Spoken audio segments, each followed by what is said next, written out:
Hello hello meet miss Mithun நான் தான் Mithun stroll சேனலுக்கு உங்களை வரவேற்கிறேன். இன்றைக்கி என்ன பார்க்க போகிறோம் அப்படின்னா, அந்த ரெட் கார்டு கொடுத்தாங்கல்ல, அது சம்மந்தமாக சில மீம்ஸ் அண்ட் ரியாக்ஷன்ஸ்லாம் தான் பார்க்க போகிறோம். அது ஏகப்பட்ட அந்த வீடியோ மீம்ஸில் எடுத்து வச்சிருக்கேன். என்னங்க அதை பார்த்து ரியாக்ட் பண்ணலாமா? டோலர்களே வாங்க வீடியோ பார்க்க போகலாம்.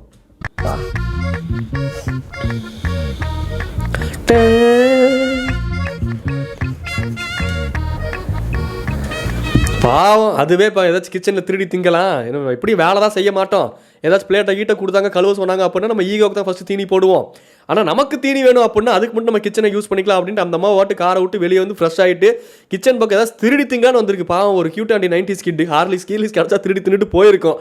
ஆனால் அந்த இடத்துலையும் நடிப்பு அரக்கிடா, எங்களுக்கு நடிப்பு அரக்கன் எந்த அளவுக்கு ஒரு கிறுக்கணும் அந்த அளவுக்கு நடிப்பு அரக்கியும் பர்ஃபார்மன்ஸில் பிளாஸ்ட் தான். கொடுக்க வேண்டிய ஒரு ஆள் தான். சீரியஸா நண்பர்களே, ரெட் கார்டு கொடுத்தது ஓகே, அது ஒரு பக்கம் பார்த்தா ஏற்றுக்கொள்ள வேண்டிய ஒரு விஷயமா தான் இருக்கு. ஆனால் அதுக்குன்ட்டு இவங்களுக்கு கண்டிப்பாக ரெட் கார்டு கிடைக்கணுங்கிறக்காகவே சில விஷயங்கள் வலுக்கட்டாயமாக பண்ணுறாங்கல்ல, ஆப்போசிட்டில் விக்டிமாக இருக்கக்கூடியவங்க. அதையும் பார்க்கும்போது கொஞ்சம் இரிட்டேட்டிங்காக இருக்குது. அவங்க நார்மலாக இருந்திருந்தா கூட ஒட்டுமொத்த தமிழ்நாடு ஆடியன்ஸும் சாண்ட்ரா பக்கம் மாறி இருப்பாங்க.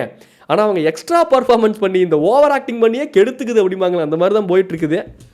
வாழ்க்கையிலேயே ஒரு உருப்படியான காரியம் பண்ணிருக்கேன்னா அது இதுதான். இனிமே உன்னை வாடா போடான்னு சொல்ல மாட்டேன், வாங்க போங்கன்னே சொல்றேன். அப்படியா?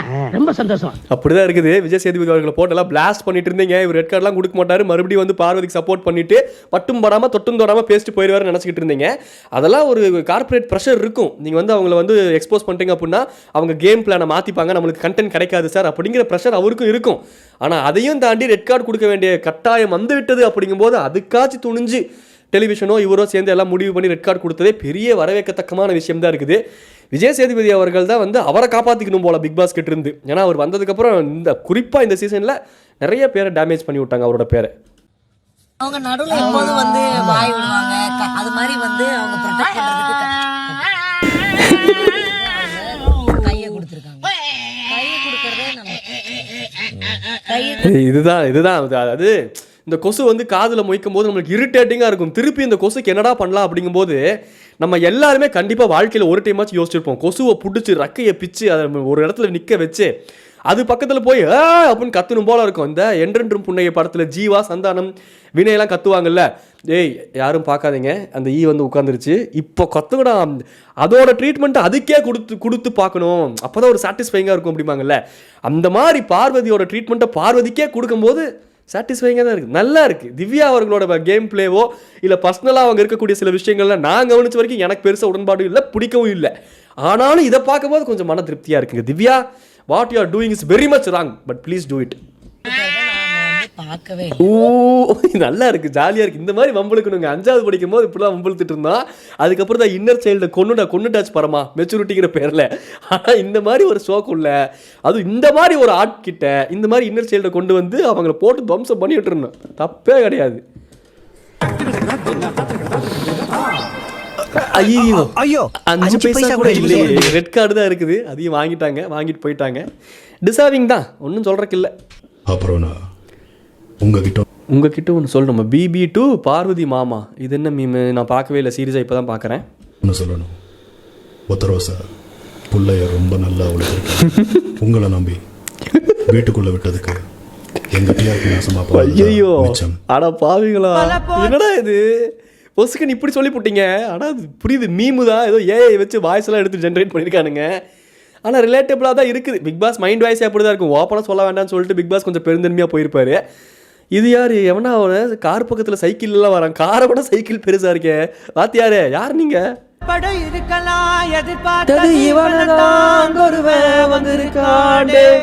யாரை கொண்டு போய் பார்வதியை கொண்டு போறாரு? ஐயோ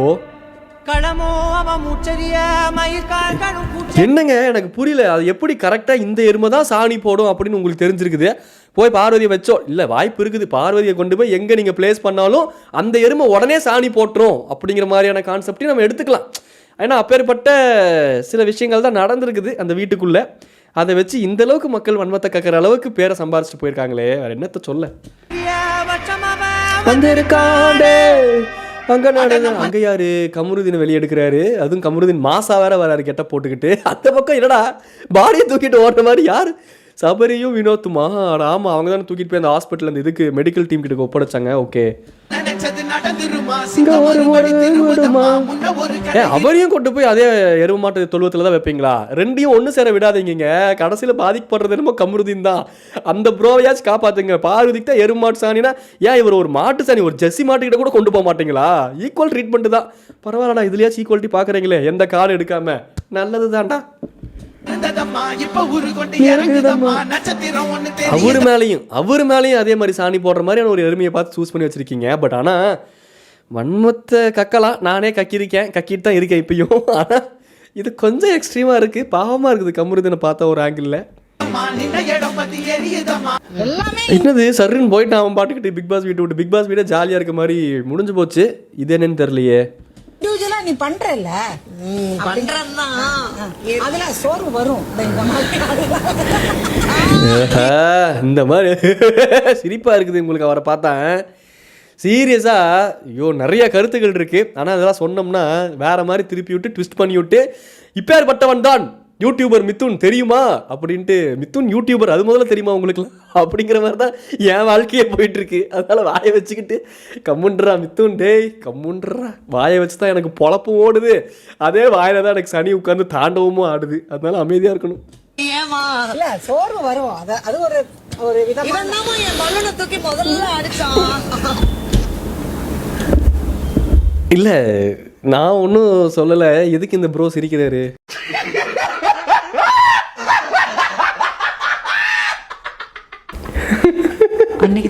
ஆனா கைஸ் சீரியஸாவே நம்மளோட அந்த இடத்துல எங்க அம்மாலாம் வந்திருந்தாங்க அப்படின்னா எனக்கு கரெக்டாக இன்னைக்கு இப்போ வந்து 16வது நாளே கொண்டாடி இருப்பாங்க. அவ்வளோதான், கொண்டு தொங்க விட்டுருப்பாங்க இடையெல்லாம்.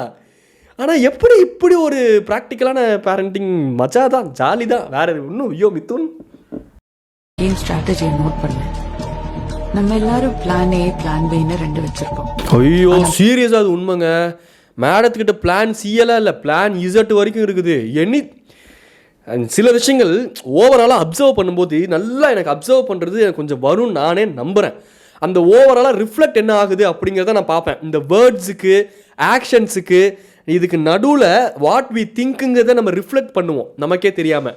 ஸோ அந்த வேர்ட்ஸையும் ஆக்ஷன்ஸையும் கூட பெருசாக நம்பாமல் அவங்க வாட் அ பர்சனாக தேர் ரிஃப்ளெக்டிங் அப்படிங்கிறத நான் கொஞ்சம் அனலைஸ் பண்ணுற அளவுக்கு நம்ம பெரிய புளுத்தி கிடையாது. பட் இருந்தாலும் கொஞ்சம் அனலைஸ் எனக்கு அது வரும்னு வச்சுக்கோங்களேன்.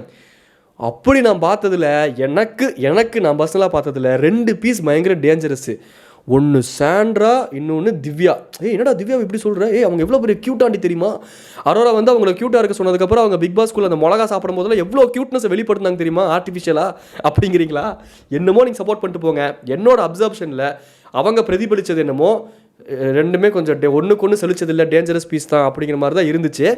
Nothing compared when Parvathi is there. But அவங்க இல்லாமல் சொன்னோம்னா இவங்க 2 பேர் கொஞ்சம் டேஞ்சர் தான் எனக்கு தெரிஞ்சு.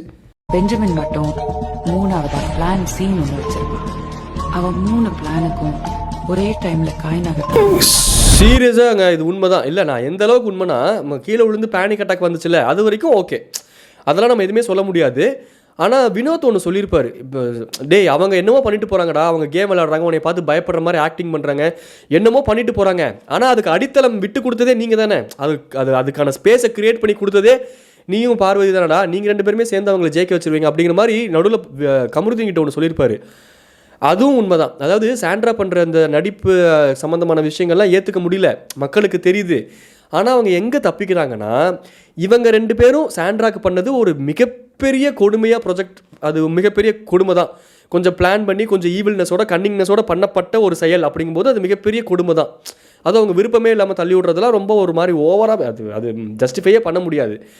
அந்த ஒரு கன்சர்னுக்கு கீழே சாண்ட்ரா பண்ணுற எல்லாமே மறைஞ்சு போயிடுது. நிறைய பேர் நீங்கள் கவனிச்சு பாருங்கள், பொதுவாக ஒரு கருத்து என்னென்னா ஐயோ சாண்ட்ரா பாவம் அப்படிங்கிறத வெளியே ப்ரொஜெக்ட் ஆகும்.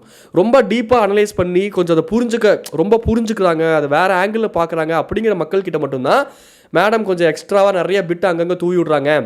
ஐ will make sure you both get red card அப்படிங்கிறதுக்காக நான் எந்த எக்ஸ்ட்ரீம் வேணாலும் போவேன் அப்படிங்கிறத கொஞ்சம் பண்ணுறாங்க மேடம் அப்படின்னு தெரியும். ஆனால் நீங்கள் ஓவராலாக யோசிச்சு பாருங்கள்.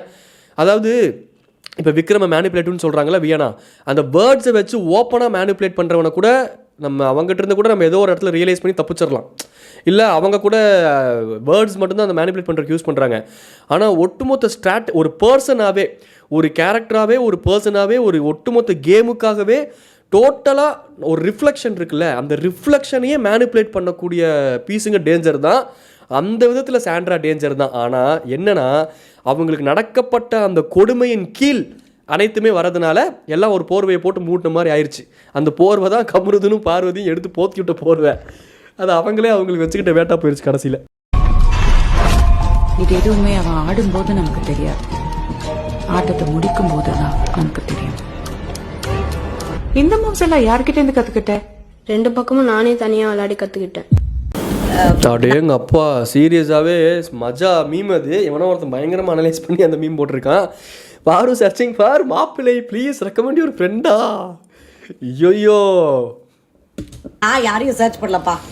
உங்களுக்கு என் மேல இன்ட்ரெஸ்ட் இருந்தா கீழே கமெண்ட் பண்ணுங்க. நான் பெரிய எனக்கு என் மேலே உங்களுக்கு இன்ட்ரெஸ்ட் வரணும், எனக்குலாம் யார் மேலே இன்ட்ரெஸ்ட் வருதுப்பா. நான் பெரிய புளுத்தியேன் இல்லை சொல்கிறேன். அப்படியே அதே பாடி லாங்குவேஜில் மெயின்டைன் பண்ண. உங்களுக்கு யாராச்சும் என் மேலே இன்ட்ரெஸ்ட் இருந்தால் கீழே கமெண்ட். நான் எவ்வளோ பெரிய ஆமாம் ஆமாம் எல்லாத்துக்கும் அப்படியே வட்டி ஓட்டு இன்ட்ரெஸ்ட் போட்டு எல்லாம் அப்படியே வேற லெவலில் கொந்தளிச்சுக்கிட்டு இருக்காங்க. ஐயோ இப்போ பீடை நம்மளை பிக் பாஸ் வீட்டை விட்டு போகலை, நம்ம கூட வந்து நம்ம உயிரை வாங்க போகுதுல, பண்டிகையை கொண்டாடுங்களே அப்படின்ட்டு எல்லாம் இங்கே குசியாக இருக்காங்க. அட ஏமா நீ ஐயோ இந்த முடிச்சு விட்றலாம்டா சாமி. தடவை போய் சொல்லிட்டு முடிஞ்சிச்சு போல. தடவை போய் சொல்லிட்டு கிளம்புது. அவங்க மீட் மிஸ்டர் மிதுன். டாட்டா பாபாய், நன்றி வணக்கம், டாட்டா.